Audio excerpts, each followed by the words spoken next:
Come on, Sarah, bed. You don't want Mum to come up here and tell you off, do you? But I'm not tired. I want to dance.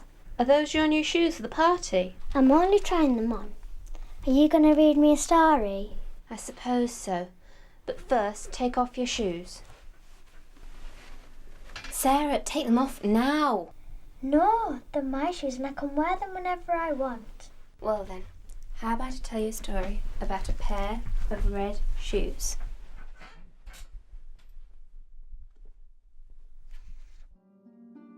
Once upon a time, there was a young girl called Karen, who was very pretty but very poor as well. After her mother died, there was no one in the world to care for her, and every day she visited her parents' grave. One day in the graveyard, an old widow inquired about her to the priest. The priest, knowing her predicament, introduced Karen to the old widow.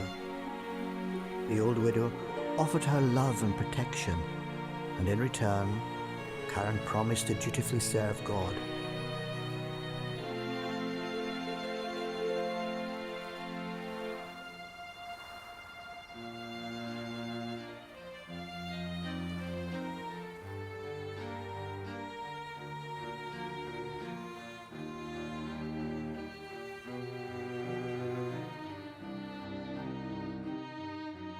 As the weeks passed, Karen kept her word, and she devotedly studied the Bible.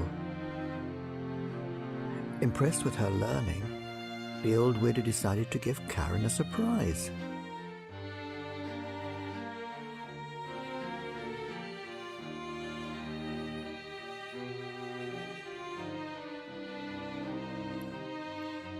In the box was a beautiful white confirmation gown, and Karen was speechless, as she had never been given such a gift before.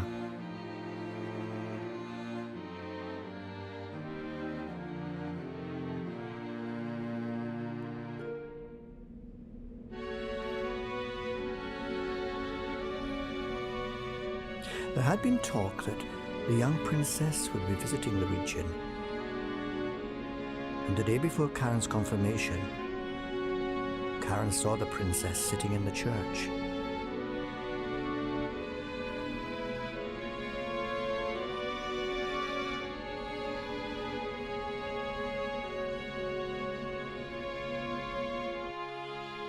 After the service, everyone waited eagerly outside to catch a glimpse of the princess.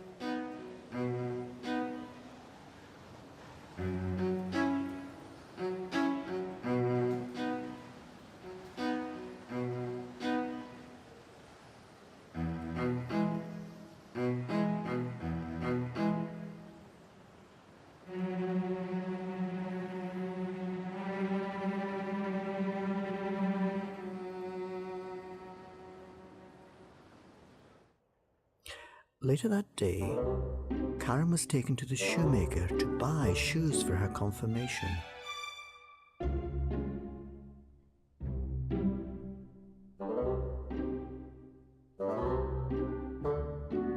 The old widow, whose eyesight was very poor, carefully chose the shoes for Karen.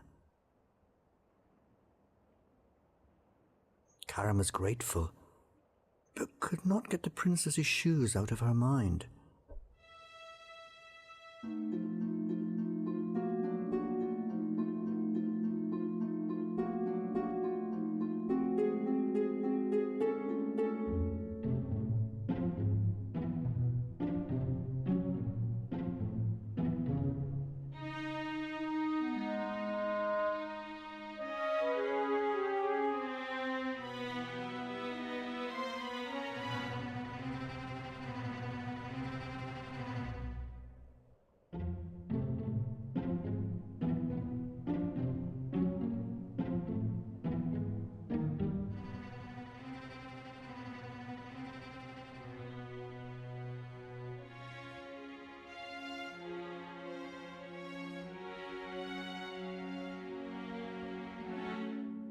That evening, Karen went to study her Bible before bed, as she had always done.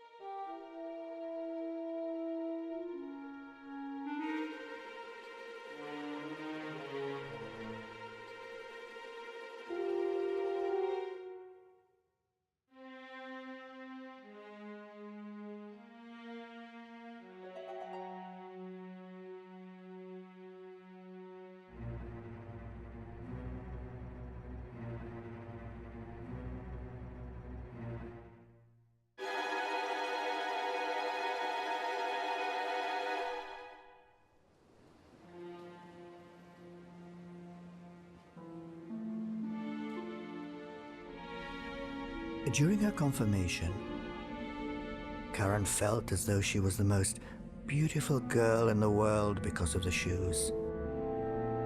But it wasn't only Karen who was fascinated by them.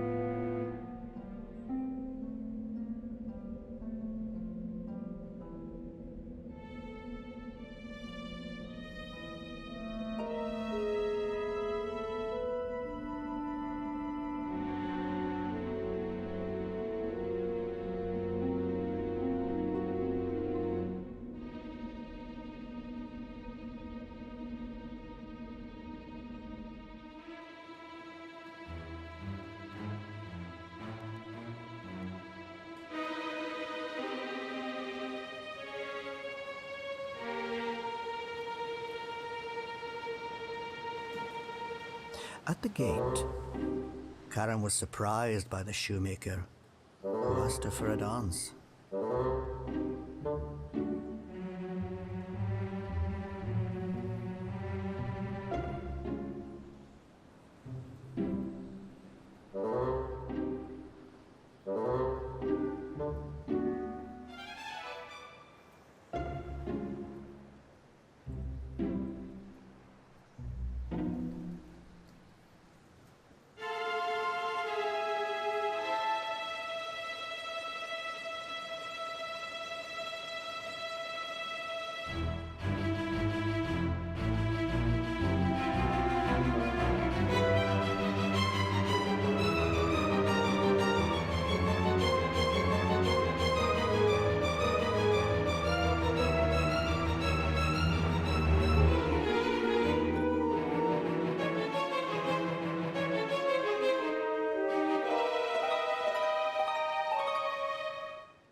An angel appeared before her.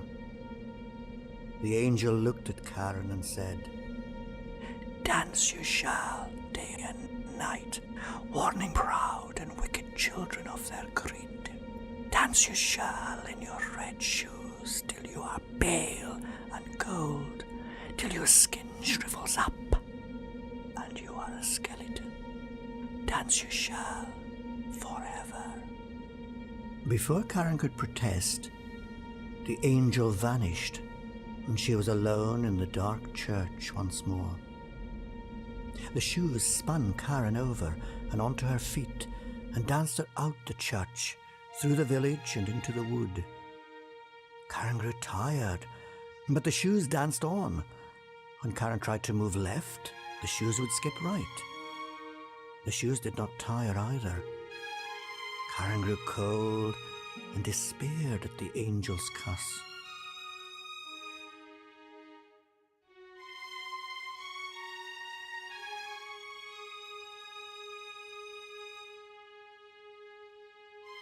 As day turned to night, the shoes danced Karen past houses whose occupants were too frightened to come to the poor girl's aid.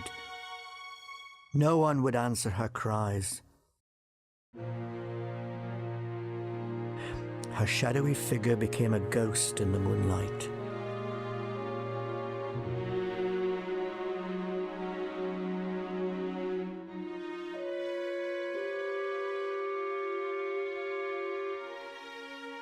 As night turned to day, the shoes thought not of dragging the wretched girl through bushes and thorns. Soon her beautiful dress was dirty and ragged. After the third day, the shoes danced Karen on a familiar path, and Karen for a moment thought that she might be saved.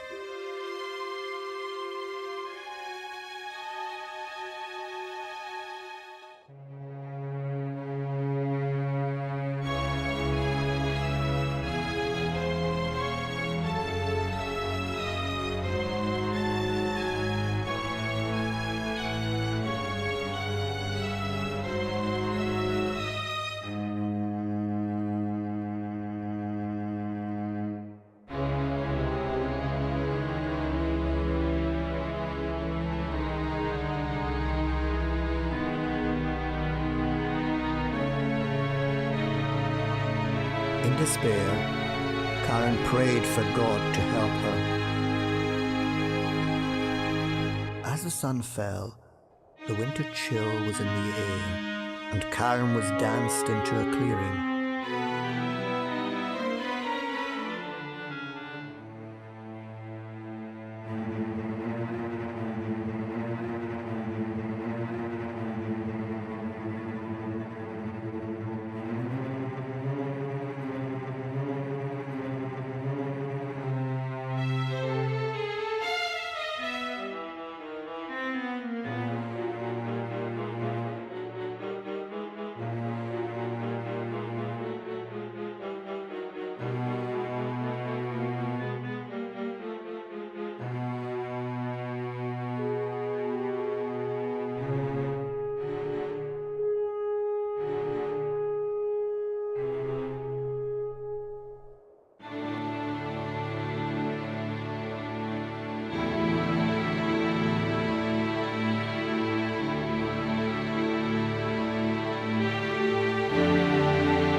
As the shoes disappeared into the darkness, Karen drew a last breath, and her heart was touched by the light. As the winter drew on, Karen began to get her strength back, and the woodcutter started to craft a pair of feet for her. In return, Karen taught his daughter how to read.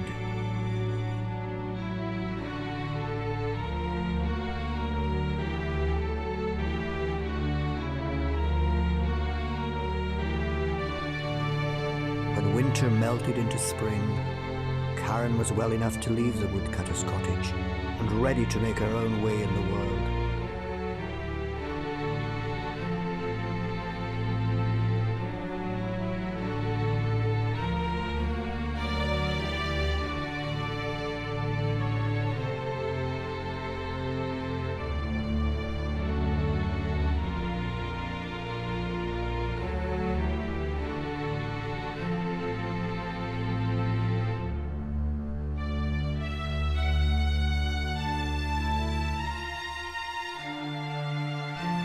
In time, Karen became a schoolteacher, but she never forgot about her greed, nor the red shoes, which she never saw again.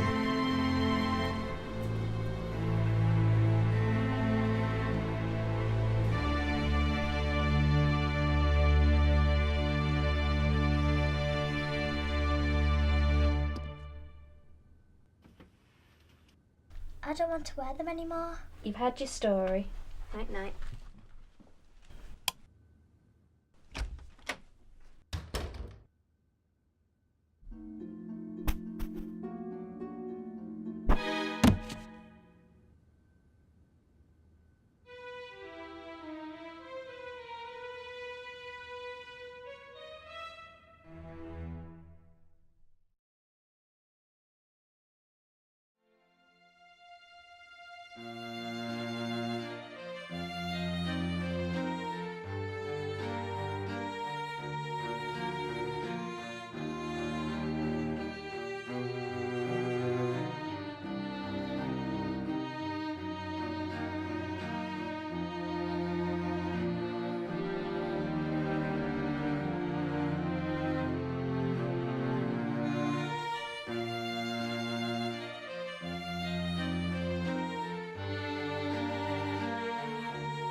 it.